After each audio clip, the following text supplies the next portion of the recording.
প্রিয় নবীর বলে যাওয়া 4টি ভয়ঙ্কর হাদিস যা মুসলিম জাতির মনকে এক নিমিষেই নাড়া দিয়ে দিবে। যারা আল্লাহকে বিশ্বাস করেন না, আল্লাহর পরকালের বিচারের কথা বিশ্বাস করেন না, তাদের জন্য আজকের ভিডিওটি নয়। শুধু তারাই ভিডিওটি সম্পূর্ণ দেখবেন যারা মুসলমান, যারা আল্লাহকে বিশ্বাস করেন, আল্লাহর বিচারের দিনকে বিশ্বাস করেন। প্রিয় মুসলিম ভাই ও বোনেরা, আপনাদের কাছে একটি প্রশ্ন রাখলাম। বলুন তো, কোরআনের সব থেকে ছোট সূরার নাম কি? অবশ্যই মুসলিম হলে কমেন্টে উত্তর দিয়ে যাবেন। অবশ্যই ভিডিওটি শেয়ার করে আপনার অন্যান্য মুসলিম ভাই বোনদেরকে জানিয়ে দিবেন, সেই দায়িত্ব আপনার হাতেই দিলাম। তো চলুন বেশি কথা না বলে শুরু করি আজকের ভিডিও। 1 নম্বরে যে হাদিস সম্পর্কে বলা হয়েছে তা হলো রাসূলুল্লাহ সাল্লাল্লাহু আলাইহি ওয়াসাল্লাম বলেছেন, যে ব্যক্তি অন্যের গুনাহ নিয়ে খোঁটা দেয়, আল্লাহ তাকে সেই গুনাহ না করানো পর্যন্ত মৃত্যু দিবে না। তিরমিজি 2505। আল্লাহ বলেছেন, তোমরা তোমার পাপকে গোপন রাখো এবং গোপনে আমার কাছে তওবা করো, আমি গোপনেই তোমাদের পাপকে ক্ষমা করে দিব। সুবহানাল্লাহ। 2 নম্বরে প্রিয় নবী হযরত মুহাম্মদ সাল্লাল্লাহু আলাইহি ওয়াসাল্লাম যে হাদিসের কথা বলেছেন সেটি হলো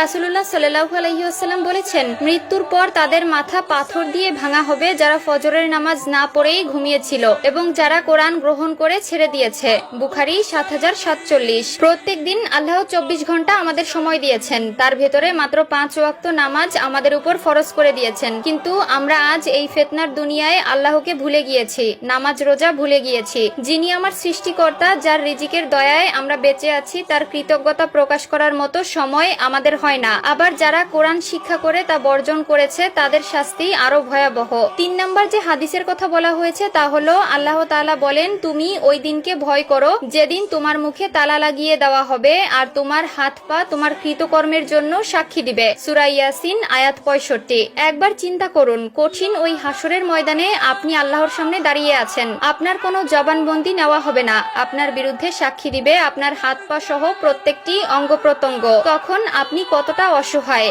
একবার চক্ষু বন্ধ করে চিন্তা করুন। সেদিন আপনি খুব অসহায় হয়ে পড়বেন, আপনার পাশে দাঁড়ানোর মতো কোনো মানুষ থাকবে না, আপনার শরীরের প্রত্যেকটি অঙ্গ আপনার বিরুদ্ধে সাক্ষী দিবে। তখন কি হবে আপনার পরিণতি একবার উপলব্ধি করতে পারেন? 4 নম্বরে যে হাদিসের কথা বলা হয়েছে সেটি হলো আল্লাহ তাআলা বলেন, আমি ইচ্ছে করলেই সবাইকে হেদায়েত দান করতে পারতাম, কিন্তু আমার এই কথা সত্য যে আমি জিন এবং মানুষ দিয়ে জাহান্নাম পরিপূর্ণ করব।